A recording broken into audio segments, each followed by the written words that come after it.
नमस्कार, जय श्री कृष्ण। 2025 कैसा रहेगा? आज के इस वीडियो में हम जानेंगे सिंह, कन्या, तुला और वृश्चिक राशि के लिए 2025 कैसे रहने वाला है।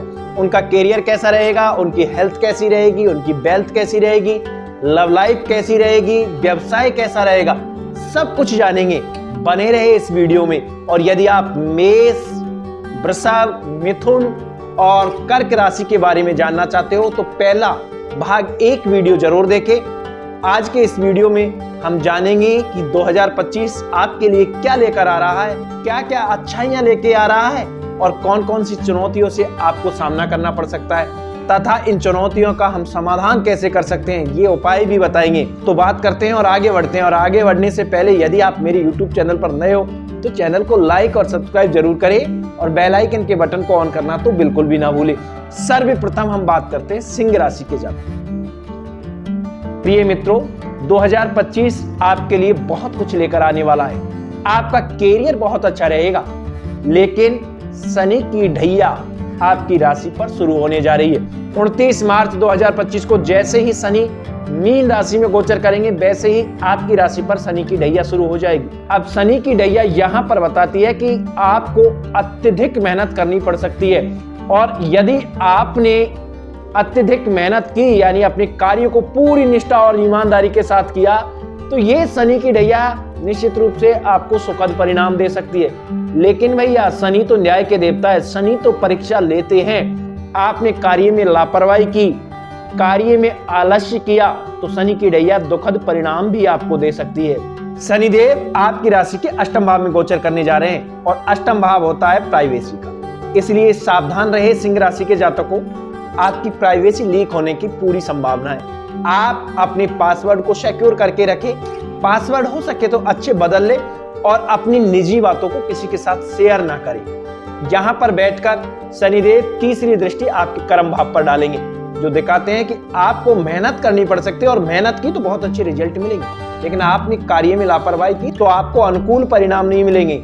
अष्टम भाव में बैठकर शनिदेव 7वीं दृष्टि आपके धन भाव पर डालेंगे, सेविंग हाउस पे डालेंगे, और सेविंग हाउस पर शनि की दृष्टि दिखाती है कि आपको पैसे उधार देने से बचना चाहिए। यदि आपने अपना पैसा इधर उधर उधार दिया तो आपका पैसा फंस सकता है। अब सिंह राशि के लिए एक और बड़ा गोचर जो 14 मई 2025 को होने जा रहा है। देवगुरु बृहस्पति वृषभ राशि से मिथुन राशि में गोचर करने जा रहे हैं, और मिथुन राशि में गोचर करते हुए देवगुरु बृहस्पति आपके इनकम भाव में बैठेंगे, इच्छाओं के भाव में बैठेंगे। 29 मार्च को जैसे ही अष्टम भाव में गोचर करेंगे, अप्रैल और आधा मई यानी ये 1.5 महीना आपके लिए बहुत मेहनत करने का समय हो सकता है। और इस समय यदि आपने मेहनत की तो देवगुरु बृहस्पति के इनकम भाव में बैठते ही आपके लिए निश्चित रूप से इनकम में वृद्धि होगी, आपकी इच्छाओं की पूर्ति होगी।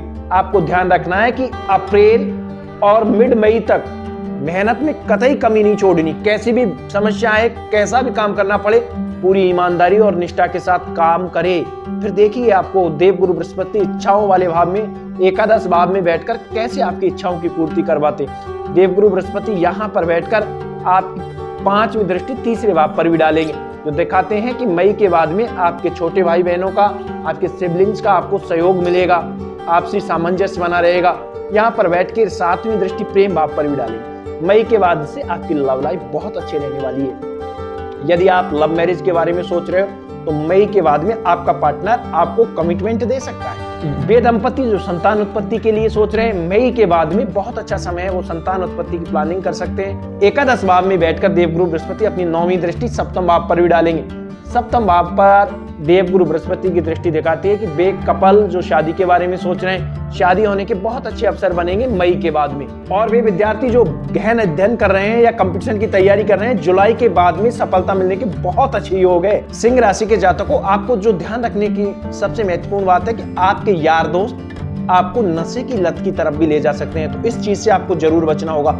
ऑल ओवर देखा जाए तो यदि आपने मेहनत की और फल का इंतजार नहीं किया, यानी फल की इच्छा नहीं की, तो निश्चित रूप से 2025 आपके लिए बेहद अच्छा रहने वाला है। आप श्री मद्भगवत गीता में कहे हुए श्लोक कर्मण्येवाधिकारस्य मा फलेषु कदाचन, यानी कर्म करते चलो, फल की आशा मत करो। आप कर्म करते चले, निश्चित रूप से आपको सुखद रिजल्ट मिलेंगे। सिंह राशि के जातकों के लिए अच्छा उपाय जिसको करके आप अपने जीवन को और भी अच्छा बना सकते हैं। आप नियमित रूप से सूर्य देव को जल चढ़ाएं और आदित्य हृदय स्तोत्रम का पाठ करें, क्योंकि आपके तो राशि के स्वामी ही सूर्य है। सूर्य देव को स्ट्रॉन्ग करना तो आपके लिए सदा शुभ फल देने वाला रहेगा। आगे बढ़ते हैं और बात करते हैं कन्या राशि के जातक। कन्या राशि के जातकों, 2025 में आपको बड़ी सावधानी के साथ आपके करियर में आगे बढ़ना है। यदि प्रमोशन में देरी हो रही है तो आपको चिंता करने की या घबराने की आवश्यकता नहीं है। प्रमोशन आपको जरूर मिलेगा, यहाँ पर देरी होने की पूरी संभावना है। 2025 में देखने को मिल सकता है कि कुछ लोग आपके बॉस से आपकी कंप्लेन कर सकते हैं, आपकी शिकायत कर सकते हैं। आपके सहकर्मी या सहयोगी इस वर्ष पीठ पीछे से आपकी चुगली कर सकते हैं, आपकी बुराई कर सकते हैं। वर्ष के शुरुआती 3 महीनों में यानी जनवरी, फरवरी और मार्च, इन 3 महीनों में आपको उधार लेने से बचना होगा, यानी आपको किसी तरह का कर्ज या लोन लेने से बचना होगा। और सेहत का भी विशेष ध्यान रखना पड़ेगा, क्योंकि शुरुआत के 3 महीनों में शनि आपके 6th हाउस में यानी शत्रु रोग ऋण वाले स्थान पर गोचर कर रहे हैं। यहाँ पर शनि का गोचर आपको बड़ा कर्ज दिला सकता है, जो आगे जाकर आपके लिए समस्या बन सकता है। इसलिए मार्च से पहले या पूरे मार्च 29 मार्च से पहले आपको कर्ज लेने से बचना होगा। सेहत का भी यहाँ पर ध्यान रखना होगा। गुप्त शत्रु या छुपे हुए शत्रु भी शुरुआत के 3 महीनों में आपको परेशान कर सकते हैं, लेकिन 29 मार्च 2025 को जैसे ही सैटर्न मीन राशि में गोचर करेंगे, वैसे ही आपके सप्तम भाव में बैठेंगे।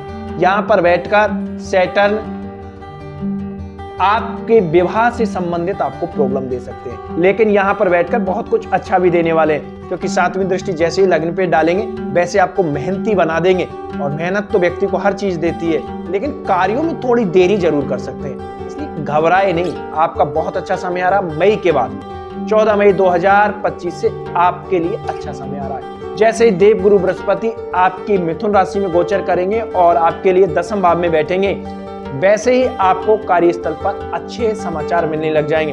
फिर आपको कम मेहनत में अच्छे परिणाम मिलेंगे, कम मेहनत में ज्यादा रिजल्ट मिलेंगे।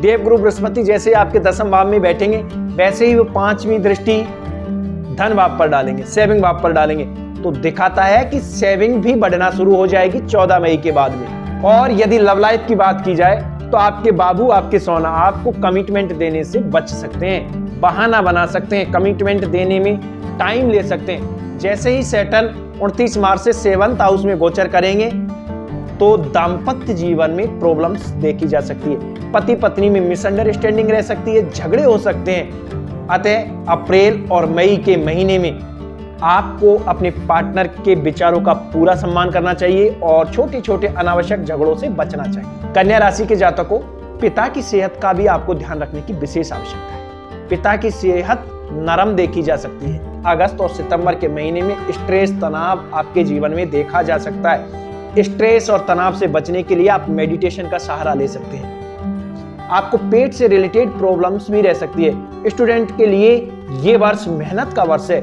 मेहनत की तो निश्चित रूप से आपको सफलता मिलेगी, और मेहनत का तो कोई सब्स्टिट्यूट भी नहीं होता, क्योंकि हमारे राष्ट्रकवि रामधारी सिंह दिनकर ने कहा है कौन विघ्न ऐसा जग में, टिक सके वीर नर के मग में। मानव जब जोर लगाता है पत्थर पानी बन जाता है। तो प्रिय मित्रों, 2025 में खूब मेहनत करें, आपको खूब तरक्की मिलेगी। 2025 को आप और भी अच्छा बनाने के लिए भगवान गणेश जी की आराधना करें और ओम ब्राम ब्रीम ब्रोम से बुद्धाय नमे, इस मंत्र का आप नियमित रूप से 11 बार जाप करें। घर से निकलने से पहले 11 बार इस मंत्र का जाप करके जाए। फिर देखिए 2025 आपके लिए कितना अच्छा रहने वाला है। आगे बढ़ते हैं और बात करते हैं तुला राशि के लिए 2025 कैसा रहे। तुला राशि के जातकों, उस वर्ष के शुरुआती दिनों में आपको करियर में कोई ना कोई सफलता मिलने की योग है। कोई ना कोई आपके ऐसा काम हाथ लग सकता है जो आपको आगे चलकर बहुत उन्नति दिला सकता है। तो वर्ष की शुरुआत ही आपके लिए तो बहुत अच्छी होने जा रही है। तुला राशि के वे जातक जो विदेश जाने के लिए सोच रहे हैं, विदेश जाने के योग उन जातकों के बन रहे हैं। शुरुआत के 3 महीने यानी जनवरी, फरवरी और मार्च, ये तीनों महीने आपकी लव लाइफ के लिए कतई भी अच्छी नहीं है। शुरुआत के 3 महीनों में छोटी छोटी मिसअंडरस्टैंडिंग देखी जा सकती है, और इस मिसअंडरस्टैंडिंग को समय पे नहीं संभाला गया तो ब्रेकअप होने के योग है। जैसे ही 29 मार्च 2025 को सैटर्न आपके 5th भाव से 6ठे भाव में गोचर करेंगे, वैसे ही आपकी लव लाइफ में अच्छे रिजल्ट मिलने लग जाएंगे, यानी आप में प्रेम दोबारा बनने लग जाएगा। इसलिए शुरुआत के 3 महीनों में आप अपने पार्टनर के साथ मधुर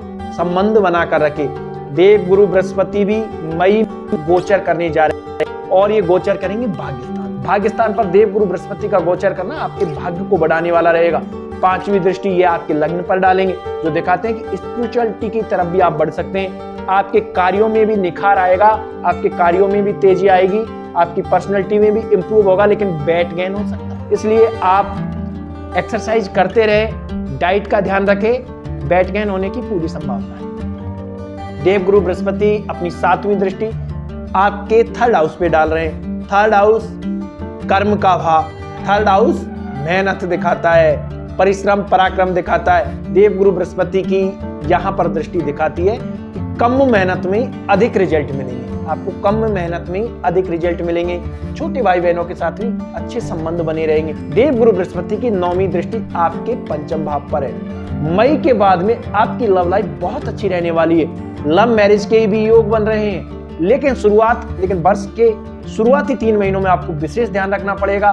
फिर अप्रैल और मिड मई तक आपकी लव लाइफ अच्छी रहेगी।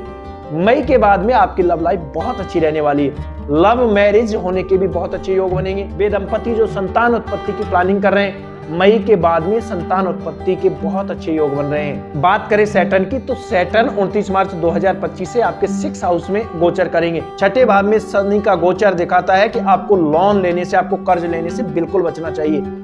अत्यावश्यक नहीं हो तो आप किसी भी हालत में कर्ज ना ले। शत्रुओं से भी आपको सावधान रहना होगा। शरीर के निचले हिस्सों में, विशेष तौर से हड्डियों से रिलेटेड आपको प्रॉब्लम से सता सकती है। जोड़ों में दर्द, पेट का दर्द, इस तरह की समस्या आपको सता सकती है। हालांकि कोई बहुत बड़ी या गंभीर बीमारी होने के यहाँ पर कोई संकेत नजर नहीं आ रहे हैं, लेकिन छोटी छोटी बीमारियां आपको सता सकती है। कर्ज लेने से बिल्कुल बचना होगा। शत्रुओं से भी सावधान रहना पड़ेगा, क्योंकि 6ठा भाव शत्रुओं का भाव है, ऋण का भाव है, बीमारी का भाव है। और यहाँ पर सैटर्न का गोचर कभी भी अच्छा नहीं माना जाता। और सैटर्न यहाँ पर 12वें भाव को भी देख रहे हैं, दिखाते हैं कि खर्च भी बढ़ सकते हैं। इसलिए वर्ष के शुरुआती महीनों में आपको सेविंग करके चलना है, क्योंकि बाद में तो आपके खर्चे बढ़ने वाले हैं। इसलिए सेविंग पर ध्यान दे।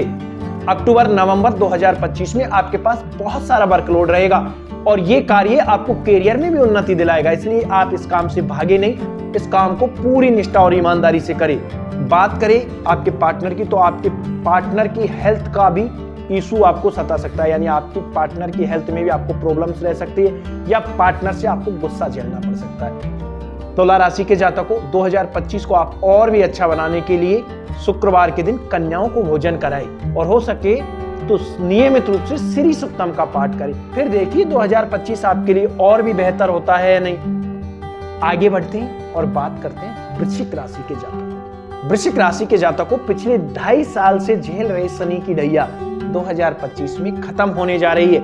29 मार्च 2025 को जैसे ही सैटर्न मीन राशि में गोचर करेंगे, आपकी राशि पर चल रही शनि की ढैया खत्म हो जाएगी।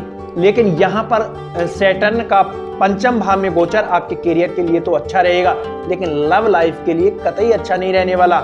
यानी अप्रैल और मई के महीने में आपकी लव लाइफ में प्रॉब्लम देखने को मिल सकती है। संतान उत्पत्ति के बारे में भी जो जातक प्लान कर रहे हैं, उन्हें संतान उत्पत्ति में भी देरी हो सकती है। यदि लव मैरिज का आप प्लान बना रहे हो तो यहाँ भी आपको थोड़ा सा रुकना पड़ सकता है। वृश्चिक राशि के जातकों, 2025 आपके लिए परिवर्तन का साल है। यहाँ पर आप परिवर्तन के साथ साथ विकास करोगे और आप अपने आप की स्किल को भी इंप्रूव करोगे। जितना आप 2025 में अपनी स्किल को इंप्रूव कर लोगे, भविष्य में वो आपके लिए उतनी ही लाभप्रद रहेंगे। आप निश्चित रूप से कोई ना कोई नई स्किल सीख सकते हो, जो आपके करियर में और भी चमक लाएगी, आपके करियर को और भी अच्छा बनाएगी। 14 मई 2025 से देवगुरु बृहस्पति आपके 8म भाव में गोचर करेंगे। देवगुरु बृहस्पति का 8म भाव में गोचर करना अनिष्टों का निवारण करने वाला है, यानी आपके जीवन में कष्ट और बड़ी कोई प्रॉब्लम नहीं आएगी। आप यदि उच्च अध्ययन के बारे में सोच रहे हो, कहीं रिसर्च करना चाहते हो, तो ये समय आपके लिए बहुत अच्छा रहेगा। वे विद्यार्थी जो उच्च अध्ययन की तैयारी कर रहे हैं, उनके लिए मई के बाद में बहुत अच्छा समय आ रहा है। 8म भाव में गोचर करते हुए देवगुरु बृहस्पति अपनी 5वीं दृष्टि 12वें भाव पर भी डालेंगे। 12वें भाव पर देवगुरु बृहस्पति की दृष्टि दिखाती है कि आपका पैसा आध्यात्मिक कार्यों में खर्च हो सकता है, धार्मिक कार्यों में खर्च हो सकता है। आप धार्मिक यात्राएं भी करेंगे, धार्मिक कार्यों में आपके खर्च भी बढ़ेंगे, लेकिन साथ साथ विदेश जाने का अवसर भी देवगुरु बृहस्पति आपको प्रदान करेंगे। राहु का भी गोचर आपकी जन्म कुंडली के चौथे भाव में हो रहा है। यहाँ पर राहु का गोचर दिखाता है कि आपकी माँ की सेहत में प्रॉब्लम्स रह सकती है। सैटर्न आपकी जन्म कुंडली में पंचम भाव में बैठकर अपनी तीसरी दृष्टि आपके दाम्पत्य जीवन यानी सप्तम भाव पर डाल रहे हैं। यहाँ पर सैटर्न की दृष्टि दिखाती है कि पार्टनर्स के मतभेद हो सकते हैं, शादी में आपकी देरी हो सकती है। और सैटर्न सातवीं दृष्टि आपकी इनकम भाव पर डाल रहे हैं, जो दिखाते हैं कि यदि आपने मेहनत की तो आपकी बहुत अच्छी इनकम रहेगी, लेकिन मेहनत से आपने कोताही की, मेहनत में लापरवाही की तो आपकी इनकम में भी रुकावट आ सकती है। हालांकि देखा जाए तो ऑल ओवर आपके लिए बहुत अच्छा समय रहने वाला है। जो शनि की ढैया अब तक आपको दुष्प्रभाव दे रही थी, अब आपको उससे मुक्ति मिल जाएगी।